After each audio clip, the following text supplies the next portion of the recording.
Gbogbo ọmọ Yorùbá, ṣe dáadáa ni a bá lé. Ẹmẹ́wàá ń ṣẹlẹ̀ lọ́wọ́ yìí lẹ́yìn tí olóyè Sunday Igboho wọ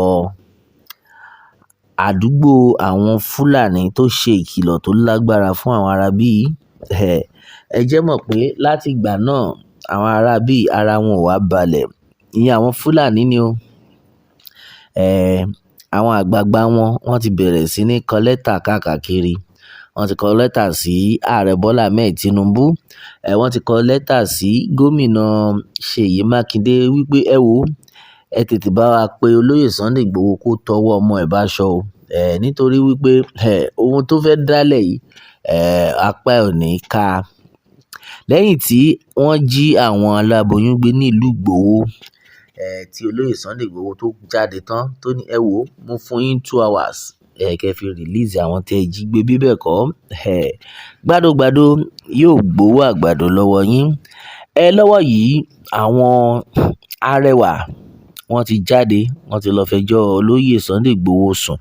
Ṣùgbọ́n eléyìí ó ya ọ̀pọ̀lọpọ̀ àwọn èèyàn lẹ́nu nítorí wípé bí gbogbo ẹ ṣe ń lọ ẹ̀yin arẹwà láyàláyà ohun táwọn èèyàn ń pariwo rẹ̀ ẹ lọ ń rìpọ́ọ̀tù.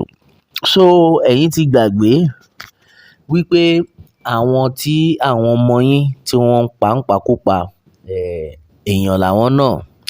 Ẹ̀yin wá ń sìn wá ń wò pé okay o wọ́n ti ń wá bí wọ́n ṣe máa mú yín balẹ̀ ẹ wá ń complain. Ọmọ lọ́wọ́ yìí bí gbogbo ẹ ti ṣe ń lọ àfi kí Elédùmarè kó ṣàánú wa ni. Eléyìí ni ohun tó ń ṣẹlẹ̀ lọ́wọ́lọ́wọ́ báyìí tí àwọn arẹwà tí wọ́n lọ ń fi ẹjọ́ olóyè Sunday Igboho wọ́n fi ń sun àwọn ìjọba pé ẹ wò kó má dá wàhálà lẹ́ o. Ṣùgbọ́n ọ̀rọ̀ yìí ó ya ọ̀pọ̀lọpọ̀ àwọn èèyàn lẹ́nu táwọn èèyàn ti bẹ̀rẹ̀ sí ní jáde tí wọ́n bẹ̀rẹ̀ sí ní sọ oríṣiríṣi lórí ọ̀rọ̀ yìí kan náà. Èèyàn kan jẹ́ ká mọ̀ wípé àwọn ará Fúlàní ìkà ni gbogbo yín. Ṣèbí ń sìn ẹ ti wá rí wípé ẹni tó máa kápá yín ti dé lẹ ṣe wá mọ̀ pé ẹ máa fẹjọ́ sun ìjọba. Ṣùgbọ́n nígbà tí àwọn ọmọ yín tí wọ́n ń wọ àdúgbò tí wọ́n ń pa àwọn èèyàn lọ́tùn tó ń pa àwọn èèyàn lósì, kí ni ẹ̀yin rí sọ sí gbogbo ohun tó ń ṣẹlẹ̀ ńgbà yẹn? Kí lẹ rí sọ? Mà rí kankan ṣe sí ṣùgbọ́n tí wá di wípé àwọn aráabí wọ́n ti fẹ́ gbé ìgbésẹ̀ akin ẹ wá bẹ̀rẹ̀ sí ní wá àtàmọ̀ àfi k'Ọlọ́run kó ṣàánú wa ni.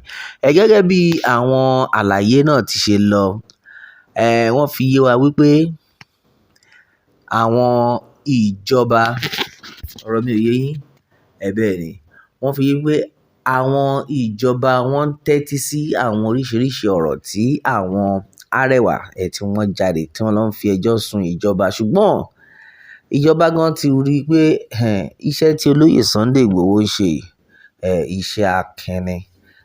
Kò ṣe wípé èèyàn kan fẹ́ ṣe wá jáde láti ibì kan á máa parọ́ mọ́ olóyè Sunday Igboho. Olóyè Sunday Igboho ti jáde lórí ọ̀rọ̀ ó ti fún wọn ní ìdáhùn ó ti dá wọn lóhùn lórí àwọn ọ̀rọ̀ tí wọ́n ń sọ wípé olóyè Sunday Igboho ń kó àwọn ọmọ wọlé láti wá pa àwọn Fúlàní. Ṣùgbọ́n olóyè Sunday Igboho jẹ́ kó mọ̀ wípé ẹ wò èmi ò wá bá àwọn Fúlàní tó jẹ́ wípé wọ́n ń ṣiṣẹ́ wọn bí iṣẹ́ o.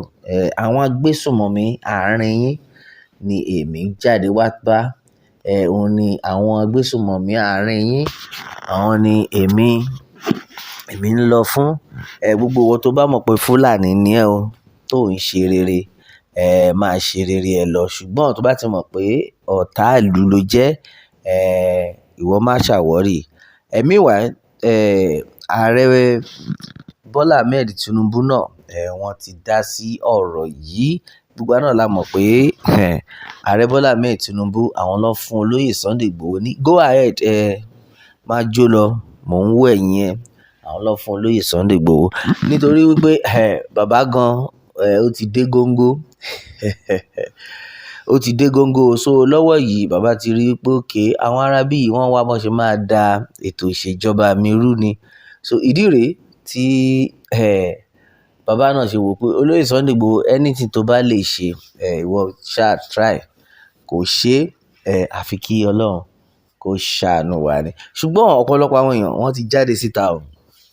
Wọ́n ti ní pé àwọn Fúlàní kí ló dé tó fi jẹ́ wípé tàláyé nìkan lẹ mọ̀. Wọ́n ń pa àwọn èèyàn láti jọ jáde o. Ẹ ṣe fẹ́ kó kàn wọ́n. Now Ọlọ́run ti gbé olóyè Sunday Igboho dìde. Ẹ ti bẹ̀rẹ̀ sí ní wá àtàmọ́ bẹ́ẹ̀ ṣe máa mú ẹni ẹlẹ́ni balẹ̀. Ṣùgbọ́n Elédùmarè kò ní gbà fún yín. Lọ́wọ́ yìí oríṣiríṣi ló ń ṣẹlẹ̀ tó jẹ́ pé ọ̀pọ̀lọpọ̀ àwọn èèyàn wọ́n ń wò pé kí ló dé tó fi jẹ́ wípé olóyè Sunday Igboho òun nìkan òun ni ẹni tó lè jáde tán ládùúrú gbogbo àwọn alágbára ilẹ̀ Yorùbá. Kò yẹ kó máa lọ bẹ́ẹ̀. Kò yẹ kó máa lọ bẹ́ẹ̀. Now wọ́n fi ń jẹ́ kó yé wa pé ká má parọ́ o, ká má jalè.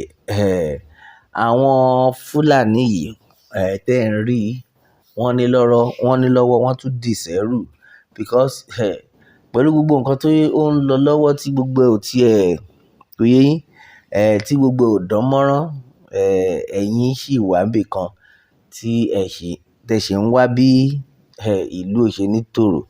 Ọ̀pọ̀lọpọ̀ ọmọ Yorùbá òun ni wọ́n ti kan sára sí olóyè Sunday Igboho fún iṣẹ́ takuntakun tí bàbá ń ṣe àbí bẹ́ẹ̀ ni fún iṣẹ́ takuntakun tó ń ṣe pé àwọn ọ̀tá wọ́n kàn máa lérí lásán, kàn máa bínú lásán ṣùgbọ́n Elédùmarè òun ló máa jọba. Bẹ́ẹ̀ ni o, Elédùmarè ló máa jọba. Now àwọn ọmọ Miyetti Allah gbogbo wọn ti jáde síta wọ́n ti ń parọ́ pé kí olóyè Sunday Igboho kó jẹ́ káwọn náà rọ́nà lọ. Àbẹ́ẹ̀ rí nǹkan bí kí olóyè Sunday Igboho kó jẹ́ kẹ́ rí ọ̀nà lọ kẹ́ máa pa àwọn èèyàn ní ìpakúpa kò jọ́.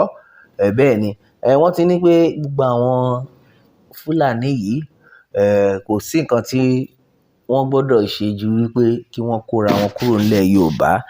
Tó bá jẹ́ pé àwọn ẹbí yín since tó jẹ́ níwọ̀n ìgbà tó jẹ́ pé àwọn ẹbí yín wọ́n kàn fẹ́ máa pààyàn pàkúpa ni. Àwa ò fẹ́ yẹn gẹ́gẹ́ bí olóyè Sunday Igboho gan ti ṣe sọ. Ẹ kúrò nínú igbó ẹ wá gbé nínú ìlú ẹ jẹ́ ká mọ́ra wa ká máa kíra wa láràárọ̀. Nǹkan tá a fẹ́ nìyẹn. Kò ṣe pé kẹ́ wà nínú igbó kẹ́ máa pa àwọn èèyàn wa ní ìpakúpa. Àfi k'Ọlọ́run kó ṣọ́ wa ni o. Olóyè Sunday Igboho ti jẹ́ kí wọ́n mọ̀ pé èmi ò máa ní pé kí anybody èmi ò máa ní pé n fẹ́ lé anybody kúrò nílùú. Nǹkan tèmi wà after ni wípé àwọn ọ̀tá ilẹ̀ Yorùbá àwọn làwa fẹ́ dì pẹ̀lú gẹ́gẹ́ bí olóyè Sunday Igboho ti ṣe sọ. Ẹ̀yin ọmọ Yorùbá ọ̀rọ̀ rẹ o lórí eléyìí. Kí ni èrò yín lórí gbogbo ohun tó ń lọ tí olóyè Sunday Igboho sọ àti ohun tí àwọn arẹwà táwọn náà ń sọ lórí ọ̀rọ̀ yìí? Ẹ jẹ́ ká gbọ́ comment section yín, ẹ ká gbọ́rọ̀ yín lórí comment section. Bẹ́ẹ̀ ni ẹ má dẹ̀ gbàgbé láti like kẹ́ share kẹ́ fún thumbs up kó lè dé ibi tó yẹ kó dé. Ó tún dọjọ́ mi o, ọjọ́ rẹ ó dàbọ̀.